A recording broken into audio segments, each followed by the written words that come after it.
E aí, nono ano, beleza? Professor Alcides para mais uma videoaula de ciências. Bom, na nossa última videoaula, vimos meiose e mitose, né? Vimos a importância desses dois processos de divisão celular, multiplicação celular para os organismos vivos, com ênfase aí no nosso organismo, o organismo do ser humano. Vimos que a mitose tem a função, então, de repor as células do nosso corpo, né? Seja quando elas envelhecem, seja quando elas são danificadas aí por algum acidente. Também vimos que o nosso organismo utiliza da meiose, que é aquela divisão onde uma célula 2N vai originar 4 células N para formar os gametas, para a reprodução sexuada. Vimos todas as fases, tanto da mitose quanto da meiose, e vimos que elas são muito semelhantes, com algumas diferenças de uma para outra, que são super importantes para a manutenção da homeostase dos organismos, certo? Muito bem. Hoje eu quero falar um pouquinho sobre curiosidades da reprodução sexuada aí nos seres humanos, né? ênfase nos seres humanos, mas isso se estende a todos os outros animais e acabam ocorrendo de uma forma ou de outra. A primeira coisa que eu quero falar com vocês é sobre a formação dos gêmeos. Gente, para a gente entender a formação dos gêmeos, nós temos que lembrar aí como é a estrutura do ovo, né? Do ovócito feminino, né? Então, lá no ovócito secundário ou no próprio ovo, né, pós-fecundação, quando nós já temos então a união do espermatozoide do ovócito secundário, nós temos então na primeira célula chamada zigoto um núcleo, uma região nuclear, né? Se for o zigoto, aqui já temos um material genético tanto do espermatozoide quanto do ovócito secundário. Ao redor desse núcleo nós temos todo o citoplasma com suas organelas, com o fluido citoplasmático, né, que permeia as organelas que vão fazer a célula funcionar, a membrana celular, e nós temos então dentro desse citoplasma uma coisa chamada de vitelo, tá, gente? Então o vitelo, na verdade, ele está no citoplasma da nossa célula inicial. E é uma energia que vai ser utilizada para promover a reprodução celular aí nos primeiros períodos de vida. Então notem que eu falei vida, tá, gente? Toda vez que nós temos então já um zigoto, nós já temos vida, né? Já temos uma célula se reproduzindo, multiplicando, originando um ser mais complexo, né? Então, desde que nós tenhamos metabolismo, né? Desde que nós tenhamos DNA, capacidade de se reproduzir de forma autônoma, nós já temos um ser vivo. Então, um zigoto, a primeira célula, já tem essas características e pode ser considerada já uma estrutura viva, ok?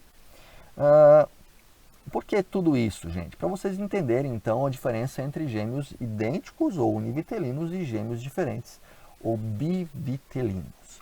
Então, o gêmeo idêntico, ele vai se formar com base em um único embrião, um único vitelo. Então, o material genético daquele único embrião, o único zigoto, na verdade, ele vai se dividir, vai dividir o seu vitelo, e isto vai originar dois indivíduos independentes, claro, dois embriões que serão semelhantes em estrutura, que serão semelhantes no DNA, mas que podem ter diferenças comportamentais, já que o ambiente também interfere na formação do fenótipo, né, gente? Que é baseado aí no genótipo, que no caso aqui dos gêmeos univitelinos será igual, ok? Então funciona um espermatozoide e um ovócito, um único zigoto vai se dividir em duas massas celulares que vão formar dentro de um único vitelo os dois embriões que vão se desenvolver, vão formar então uns indivíduos de mesmos sexos, geralmente de mesmo sexo em 99% das vezes, e com características corpóreas fenotípicas semelhantes, né? Tudo bem? Os gêmeos fraternos, já pessoal, eles são originados geralmente com mais de um zigoto. Então nós temos ali geralmente mais de um espermatozoide e mais de um óvulo. Então um óvulo e outro espermatozoide dão origem a um zigoto. Então nós teremos mais de um óvulo, ovócito secundário, mais de um espermatozoide, dando origem a vários zigotos. E estes zigotos, então, eles vão se formar de forma independente, sem compartilhar o vitelo, e cada indivíduo, então, originará um ser que será diferente nas suas características fenotípicas e também sofrerá digamos assim, uma pressão ambiental que levará a diferenças maiores ainda, né? Aqui no caso, os gêmeos bivitelinos ou fraternos, eles são muito parecidos, mas pode haver gêmeos fraternos ou bivitelinos bem diferentes, inclusive um loiro e um cabelo castanho ou até mesmo cabelo mais escuro. Isso é comum, legal? Tá aí gêmeos fraternos ou bivitelinos. Bom, gente, um pouquinho das anomalias que podem acontecer, né? Nós temos ali os gêmeos chifópagos e nós temos os gêmeos que levam aí a uma formação de um dos indivíduos e que esse indivíduo que não se forma direito vai então acabar tomando um pouco da energia daquele que está se desenvolvendo bem, né? Por isso aí o material chamou de gêmeos parasitas, né? Um termo meio esquisito na minha opinião, mas que foi utilizado aí. Os gêmeos chifópagos, eles são aqueles gêmeos que durante o processo de desenvolvimento, principalmente no caso de gêmeos univitelinos, não houve o desprendimento lá das duas células chamadas de zigotos que vão formadas a partir do zigoto que vão originar os embriões.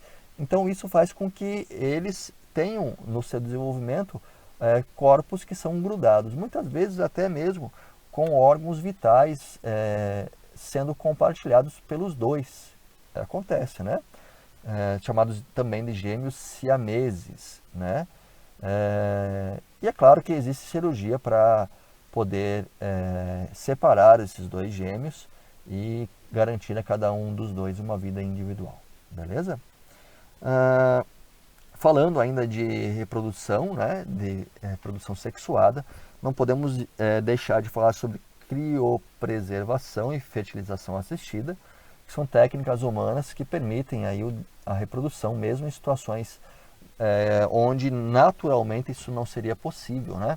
Então existem mulheres aí que já não teriam condição mais de se reproduzir em virtude da idade, mas que conseguem em virtude dessa criopreservação, né? Ou seja, a preservação dos gametas feitas lá em nitrogênio líquido, que pode durar até 5 anos, esses gametas lá em baixíssimas temperaturas, e assim que desejarem, fazer então a reprodução assistida, que envolve geralmente a disposição de mais de um ovo já fecundado dentro da tuba uterina para que ela nide posteriormente no útero e então se formem os novos indivíduos.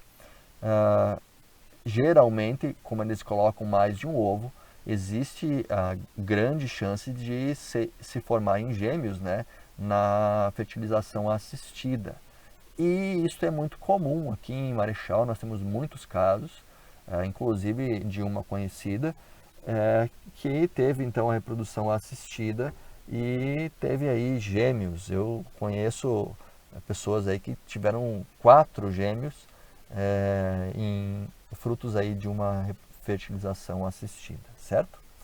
E a partenogênese, que também é um tipo de reprodução, no caso aqui, gente, é assexuada, tá? mas eu gostaria de falar porque ela é bem curiosa e ocorre nas abelhas, né? Quando se tem interesse, então, em formar um macho nas abelhas, as fêmeas não precisam de espermatozoide. Elas podem fazer o desenvolvimento dos seus óvulos e, então, esse desenvolvimento leva à formação de um zangão, um macho, que vai liberar, então, gametas e vai poder fazer o voo nupcial com essa rainha, que levará à fecundação e à formação de operárias e rainhas, cada uma aqui com um material genético já diferenciado, porque aqui nós temos a reprodução sexuada, né?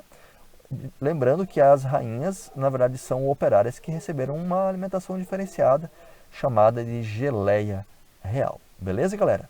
Deixo para vocês aí para terminar os exercícios da página 368 e vamos para o nosso chat daqui a pouquinho. Venham com as dúvidas.